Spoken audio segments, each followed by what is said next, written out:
starting off with Anakin.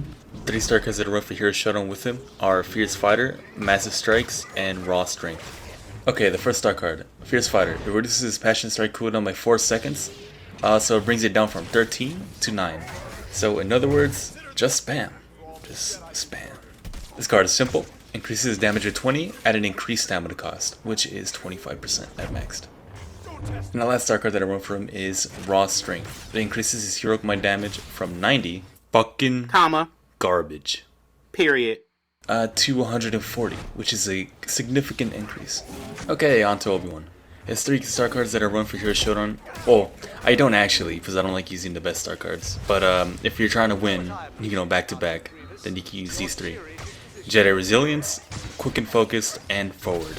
Okay, this star card is not necessary at all, like whatsoever, because his base health regeneration is already higher than average, which is 300. Not the average, but that's his. So with this star card, it increases it to 400, which is more than half of his total HP. So that means at any point in the duel, even if you're left at like 10 HP, 1 HP, you can regen back up to half of your health. Okay, next star card, Quick and Focus, allows you to charge up your push much faster. So it no longer charges up super slowly. And so, yeah, that's why I run this card.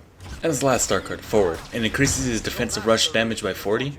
It doesn't sound like much, but it does add up in duels. Okay, next up, Little Goblin. Goblin, yes, Goblin. His 3 star cards are Jedi Mentor, Feel the Force, and I forgot the other one. I need to look at my notes real quick. Ah, yes, Opposing the Dark Side. Forgot about that one. Alright, let's get into his star cards. Okay, the first one of his star cards, Jedi Mentor. Grants an 8% damage reduction to all damage types. I find it very handy, especially in a situation like this. So let's say you're up against a Vader without Jedi Mentor equipped. So by default, Vader strikes deal 130 damage each, and I believe 150 from the back. I might be wrong about that, but I know 100% it's 130 from the front. So by default, their average lightsaber hero can regen up to 250. Obi-Wan and Luke being an exception. Obi-Wan could regen to 300, Luke only regen up to 200, but Yoda up to 250. So if Vader was to strike at you twice, that would deal 160 damage. So what that really means, you'll only take 10 permanent damage. But if you were using Jedi Mentor, Vader strikes will only deal 119. So if you multiply that by 2, that would be 238. That's not even enough to do permanent damage. So you can just regen, you can hold block after taking the 2 hits, and then regen to your full HP without losing any permanent health. So that's a firework in the back. So that's one of the many situations where it does come in handy. In short, Yoda only deals 125 base damage, lightsaber heroes can only regen up to 250, most of them at least. And 2 hits with Yoda will not deal permanent damage, but this card allows you to deal permanent damage with 2 hits. You do not know how many tries I took. Oh my god, this is like my 7th try, trying to do this star card voiceover. And the last star card that I run for Yoda is Feel the Force. It adds 60 bonus HP to his presence ability, so it brings a total of 150 bonus HP to 210. Now I know what you're thinking. Why not Size Matters Not? For many reasons. One of the big ones, it adds 13 seconds to the cooldown, but also it's very inconsistent between heroes. I noticed between Vader and Dooku, Dooku, and Grievous, half of the time it doesn't proc. I don't know why. I've tested this. I tried to find a pattern between why for an hour, and I couldn't find nothing. No pattern or anything. So yeah, it's very inconsistent between those 3 for some odd reason. So I don't know. It depends. It really depends if you want to run that card. For Rey, these 3 star cards are Balance, Resilient Dash, and Damaging Strike. Balance grants her an extra dodge at the cost of an increased 10% stamina drain. The stamina drain is not really a problem, considering her Insight ability grants her 50% extra stamina, and it comes back really quick too. If her Dash Strike wasn't powerful enough, this star card grants her 40% damage reduction during the Dash Strike, making it so you can't get punished for doing that ability, unless there's like a Kylo with freeze and pull. But if it's like a Grievous with Claw Rush, you take 40% less damage. Or if they try to parry your dash, you don't take as much damage. And our last star card, Damaging Strike. Now, this is a card you're never really going to see me run, but not because it's bad, but more or less because it's really, really good. Her Dash Strike is already one of the best abilities in the entire game for heroes. And this star card basically increases its damage by 30%. I know, it says bonus damage per target hit. It's worded weird, but basically on the first hit, you gain an increased damage, or you gain 30% increased damage. So, yeah, this is very powerful. If you're really trying to win, I recommend using it, but otherwise, if you're just playing casually, I recommend taking it off. It makes it pretty OP. For Luke, the 3 star cards that are run are Intensify, Epicenter, and Rush Immunity. Oh boy, where do I begin? Okay, so Intensify adds 36 damage to his base attack. So by default, Luke deals 130 front and 160 damage to the rear. But with this star card, it increases that to 166 from the front and 196 to the back. Almost 200 damage per swing from the back. That is just insane. So, a little trick with Epicenter. While using this card, the bonus 40 damage goes through blocks. So, this is the main reason why I run this card. So, as an example, if I bring the enemy to low HP, which happens often, I can use this star card to either stop their health regeneration, so I can keep adding up the pressure, or either to finish them off if they're low enough. I forgot the picture on this one, but Rush Immunity grants 15% damage reduction for, I believe, 3 seconds after you use Rush, like during and after you use Rush. This is helpful for when enemies try to parry your Rush. You don't take as much damage, considering that Luke can only regen up to 200 of his HP rather than 250. Starting off with my favorite blaster, Chewbacca. His 3 star cards are Bonus Health, Impervious, and Charging Frenzy. More health is good. That's all I'm gonna say. Now his next star card may seem as an odd choice to some, but in duels, or blaster fights I should say, the matches typically last for a while, unless with Chewbacca you get a stun, then instant kill a hero. But that's very, very lucky. Unless, you're going against a really bad player, then this runs up to you. But over time, as the duel goes on, you gain damage reduction. So I think it's like with every 200 damage you deal with an ability, you gain, I think 2 to 3% damage. I forgot the exact, I can see on screen, but the text is so small. But yes, it is very handy in extensive duels, and I recommend you try it out. Now my last star card may seem a surprise for some, but I have an explanation on to why I use Charging Frenzy. So, Chewbacca, as a blaster hero, already deals or dishes out a lot of damage, both with his Fury's Bowcaster and his Charging Slam.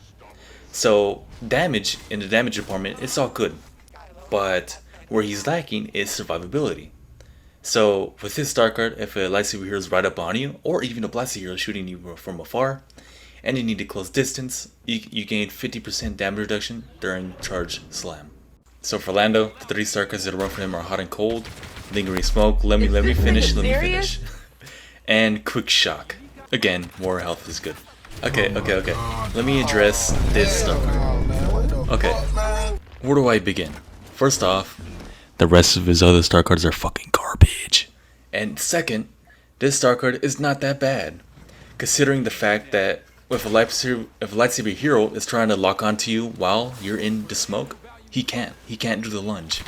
Of course, if he's right next to you in the swings, it's still going to hit you, but it's not going to do that auto lock lunge. And this star card increases that duration by 6 seconds. So, and if you don't know, if you throw the star card or if you throw the smoke on the ground and you have this star card, it's basically an infinite smoke. By the time it runs out, you're going to have your ability back and you can throw it back on the ground again. And this last star card, Quick Shock. It increases your shock duration. That's pretty much it. Yeah. Oh, I should probably say, it only increases your shock duration if you detonate it within the first. Oh my god, within the first 5 seconds of it touching the ground. So you gotta basically detonate it immediately. Okay, onto Han Solo. The 3 star cards that run for him are Broad Shoulders, Smuggler's Wits, and Airburst. Similar to Chewbacca's Charging Frenzy, while he's doing his shoulder charge, he gains 40% damage reduction. So this is helpful both as a getaway type maneuver, or if you don't want to be parried, or you don't want to take as much damage when being parried when doing your shoulder charge. In short, this star card makes Han players feel like they're playing Elden Ring. And this last star card, Air Burst. While you detonate your detonate charge in the air, you do an extra 20% damage. Yeah, more damage is always helpful. And for Leia, these 3 star cards are Rebel Heart, Relentless Firing, and High Spirit. Rebel Heart grants her 25% damage reduction while wielding her E11 blaster. This is nice because not only are you dishing out tons of damage, especially with headshots, but you're taking 25% less damage. This star card is good for 2 things. 1, you can shoot more shots, but also if you're running the previous star card that I mentioned, which is Rebel Heart, you gain damage reduction for a longer duration. High Spirit increases your health regeneration by 100, bringing it from 200 to 300. And now for my favorite character, Finn. For real though, why does he always say that? Okay, Finn star cards are In Charge, No More Running, and Race to do one thing. So in short, every 100 damage you deal with his ride ability, you gain a 2% damage bonus, stacking up to 36%. But this damage reduction only applies whenever you're using the right ability. Okay, his next star card, No More Running, even though pretty much every Finn player runs away in this game. So you're probably wondering why I'm running this star card in Hero Showdown, especially Hero Showdown, because it says after 3 kills with Deadeye, that's when the damage is increased. But it's a bug star card, surprise, surprise. So even on the first, you don't even need to get a kill. The damage bonuses applies at all times. Okay, so I did some testing. And for the longest time, I thought this star card increased the range at which you can lock onto people. But actually, it's only the angle. It only increases the angle at which you can lock onto people from your sides. But I still recommend that you run it, because his other star cards are not very good for one-on-one modes. And the last hero on the list, finally, BB-8. Okay, and the 3 star cards that run for him are Self-Repair, Uncover, and Head First. So his first star card, Self-Repairs, allows him to regen up to 400 HP. By base, he can only regen up to 300. I did some more testing about this ability, resistant backing. So by default, it only gives you like this is like an estimate, like a 4% damage bonus. It's very, very low. And with this star card, it increases that total to, well, increases it by 12.5. I don't know the exact total. It is a somewhat significant damage boost to all types, so both to your abilities and shock prod. So I recommend running this card. Also because, you know, it makes resistance backing actually viable. And the last star card I recommend for hero modes for BB-8 is Head First. It increases your rolling charge damage by 40, so it brings it from 150 to 190. By the way, this ability goes through blocks, so there's no dodging it unless you're trying to jump, but if you time it well, it's pretty much always gonna hit. Also, it has a short cooldown, so good luck. But that's pretty much it for the video. I want to thank you guys for watching. This took like a day or 2 to make, and I had to close my windows so like you won't hear as much outside noise. Hopefully not much goes through the video, but goddamn, it's fucking hot in my room.